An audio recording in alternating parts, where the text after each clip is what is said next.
Ito ang Signapan Valley. Tahanan ng mga tao't bato o People of the Rock na matatagpuan sa Barangay Ransang sa bayan ng Rizal sa Palawan. Ngayong araw, dito ang magiging destinasyon natin.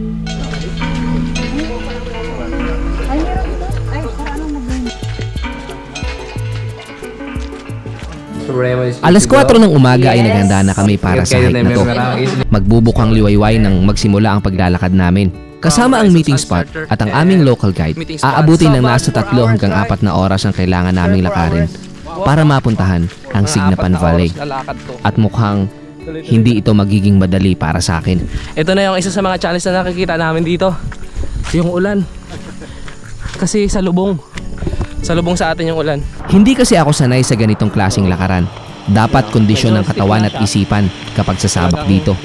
Pati gears na gagamitin mo ay dapat napaghandaan mo rin. At yun ang mali ko. Kaya sa umpisa pa lang ay nakaramdam na ako ng hingal at pananakit ng binti. Pero mayroon akong good news na narinig sa likod ko. Sabi ni Sir Jasper, bibreak daw tayo sa may manggis diyan sa unahan. Makalipas ang 1 oras, ay narating namin ang manggis tree. Ito ang tallest tree species in Southeast Asia and is also considered the 6th tallest tree in the world. Dito ay saglit kaming nagpahinga at kumain. Mula dito hanggang doon pa ikot, tapos doon. Tapos pa gano'n naman. Ikot pa talaga? So, ibig sabihin, malayo-layo pa. Kasi gumanon niya eh. Talaga. Gumanon. Tapos pababa kayo, akyat naman. Tapos baba na lang. Malayo pa talaga, ma'am.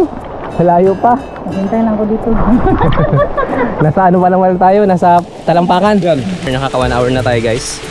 At katatapos lang natin mag-refuel, kumain ng saging, nag-water, nag-sugar, then to go for another walk. Para sa akin, steep siya. May times na tumatama yung tuhod sa dibdib. So ito yung first bahay na nadaanan namin. Ito. Grabe na pala ang inakit natin, sir. Matindi na rin. Mataas na rin pala talaga. Pagkatapos ng ilang mga minuto pang paglalakad paakyat, ay narating namin ang sangangdaan na ito. Ang isa ay papunta sa Mount Mantalingahan Protected Landscape Peak at ang isa naman ay papunta sa Signapan Valley or Taot Bato. So papunta tayo dito. Ilang oras pa, sir? 2 oras pa. Patag na ito, sir? Pababa. Alright, let's go. Takit magulit sa bangin. Dulas pa to? Hindi. Dulas! Alright! So, dito na tayo, guys. Sa bahay ni Chieftain. Rito, tatanong ko na. Welcome, Taot Bato Child Development Center sa Signapan Valley, Barangay Ransang, Rizal, Palawan. We take rest? 5 minutes rest? Pahinga. Yeah. Pagdating namin dito sa village ni na Chieftain Rido ay nagpahinga kami ulit at kumain. Dito namin natikman ang manakuka. Mas light smell than durian. Pero kung sa labas, pareho lang siya. It's good. Yeah. Manakuka. Ito ko yan, sa bundok talaga, hindi siya tinatanim. Pwede itanim. Pwede rin.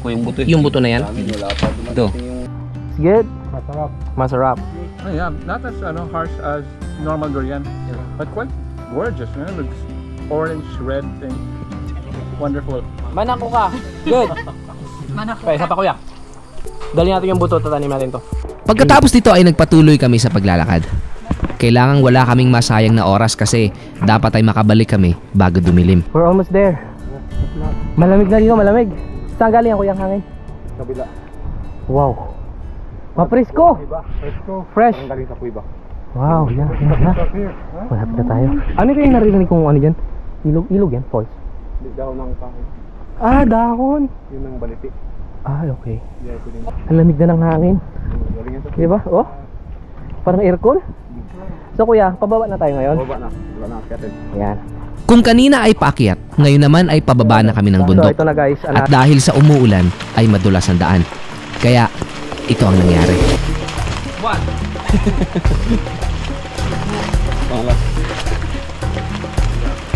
Sakto talaga dyan yung puwit ko. Okay lang, puwit lang. Yung mga tumbado last, part talaga yan kuya ng hike, no? Parang yan yung kumukumpleto sa journey mo dito. Talaga yan. Diba? Hindi maiwasan. Ito yung kwento kung paano manligaw dito. So, pag manligaw ka dito, yung mismong magulang kausapin mo. Pag kahit di payag yung anak nila, siyempre dito kasi uso pa ang dikta.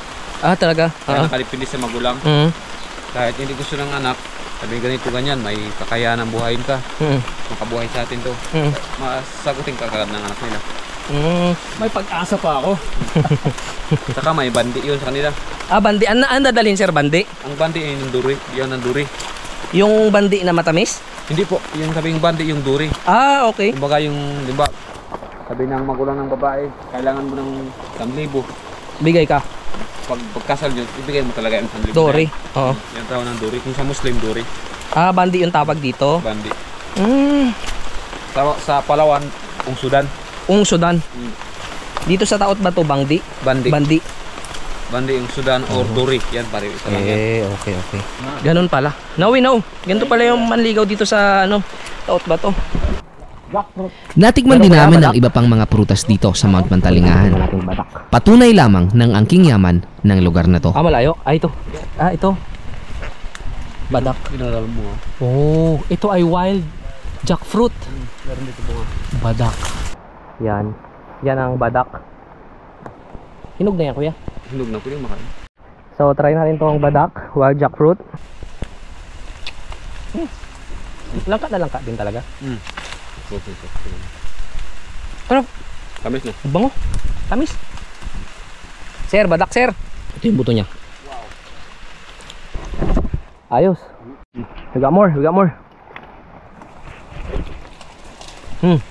Good. So, meron tayong another wild, dito? Durian. Wild durian. Wow, ito. Yan o. Wild durian.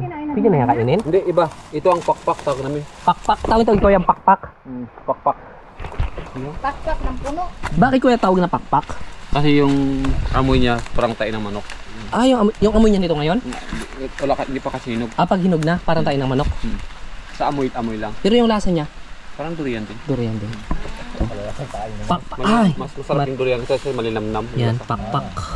Nakikita na namin yung mga fog. Tapos dyan daw tayo papunta. Yung mga bato yun yung tulis na yan. Dyan tayo? Alam yan.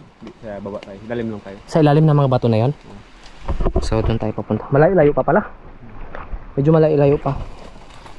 Pero kaya natin yan. Tunog na yan. Ito yung challenge dito kasi madulas yung daan pababa. So kanya-kanyang diskarte. Yan o. Bang. Yan. Malapit na tayo guys sa ating destination. Pero bago tayo makarating doon sa kuweba, makakadamo na tayo sa ilog. Yan. Ilog na yung baba na yan eh. Pero kanina pa kami bumababa eh. Mga 30 minutes na ata. Kapit sa oras. Antipolo tree. Wow. Antipolo tree? Ayun o. Ito yung antipolo tree. Yung dagtaan niya pwedeng panghuli sa ibon. Ang ginagawa nila dito, tinataga nila yan, kinukuha yung dagta. Tapos kuya pinapatuyo. Oh, pinapatuyo. Pagkapatuyo, Nilagay sa kung may mga prutas na kinakain na ng ibon. Pwedeng nilagay yung pag-apak ng ibon, di yan siya makaalis. huli mo na. Mahuli mo na ibon. Yun pala. Grabe no, iba't ibang diskarte talaga. Ang tawag nila doon, ampulot. Yeah, another kaalaman. Thank you kuya. Thank you din. So itong katawan nito, pag nabalian ka, pwede mo dikdikin, ilagay tali. Ah, okay. Ito. Tawag namin palo-palo. Palo-palo. Limba ngayon, baliin nito, ngayon ganun. Kinabukasan magbalik na yan. Ay talaga? Ganun po yan. Oh. Pag na- Palo-palo. Palo-palo. Ito. Oh, nabalik na to. Babalik yan bukas. Oh, balik na ito. Nagbalik na. Ayun nga no. Mabilis siya mag-recover. Mabilis po. Palo-palo ang tawag nila dito. Palo-palo. Tawag namin. Pagkatapos ng mahabang lakaran, ay narating din namin ang Ikadambanwa o malaking bahay. Dito ang mga tao at bato nagtitipon-tipon kapag merong pagpupulong sa kanila. Sinalubong kami ng ilang mga taong nakatira malapit dito Pahinga muna. at ipinakita sa amin ang kanilang hararong. Oh, this. Magaan. Talaga? Yeah, rarong. They call that here rarong. Dalhin dito, mag-akyat mo ba? Wala lagyan. Magkano po yan? Ano lang. Wow. 300 siguro yung malaki-laki. 300. Yung maliit po. 100. Ikaw, sir, 300 pesos. This is 100. Yeah? Yeah. What's this one for? For the beer bottle. Oh. Beer bottle? No. Anong ilagay Beer dyan? holder. Ha? Depende what you like to put there. And here like a school or they use it? They use it? Usable. Yeah, just good for school. Nakikita ko pang How do you Fjol, open that up? daig pang Fjol Raven Yeah. Check it out, pang Louis Vuitton yung handicraft. Yun nga. Wow. So nandito na tayo guys sa Signapan Valley. Kuya, no? Tama, no? Oo, tama. Actually, eto na talaga siya, Signapan Valley. And papunta tayo ngayon sa Cueva. Signapan, kaya Signapan kasi yung tubig pumasok sa Cueva.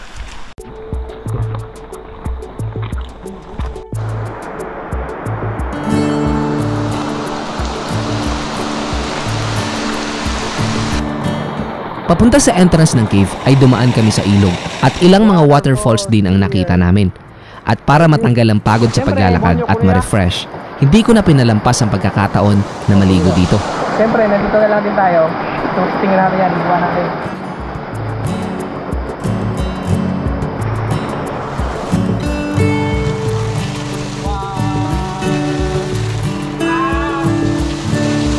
Wow, ito na oh. Yun yung papasok. Saan tayo dadaan, sir? Mababaw lang yan?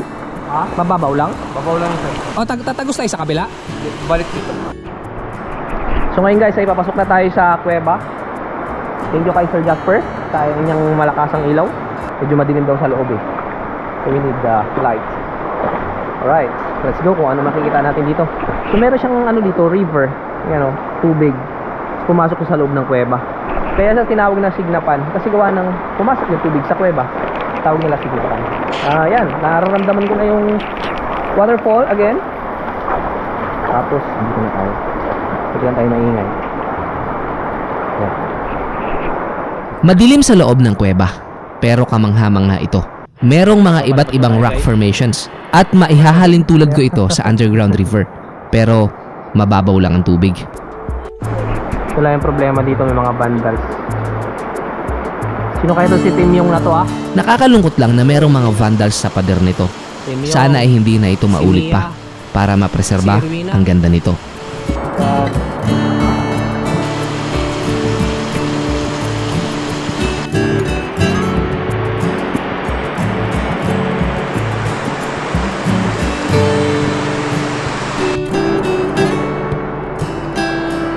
Ito guys, bakit nakasan niyo yung gilid? So meron dito guys panghuli ng isda. Paano to sir, na anod lang to dito? Naano dyan dito? Paglagay nilalagay nila sa may tubig doon. Ah, doon nila nilalagay? Nilalagay. May tali lang. Tapos pag pumasok yung isda dito, Hindi na makalabas. oh, ano mga nahuling isda sir? Mga pasili, paitan, Paitan? mga kamaron, Oh, mga crabs. yan panghuli. Yan yung panghuli nila ng isda. Binisita rin namin ang ilang kuweba na tirahan noon ng mga tao at bato. Medyo masukal na ito at mahirap pasukin. At sa ngayon ay wala na ring nakatira dito. Dahil ang karamihan sa kanila ay gumawa na ng kanilang mga bahay sa bundok. Ang pagkakataon na makita, makasama at makilala sila ay nagpamulat sa akin na magkakaiba man tayo ng paniniwala, tradisyon at katangian, lahat tayo ay pare-parehong nangangarap ng magandang buhay. Gusto ring makapag-aral at matuto. At higit sa lahat, parehong taong nagmamahal at gustong mahalin din.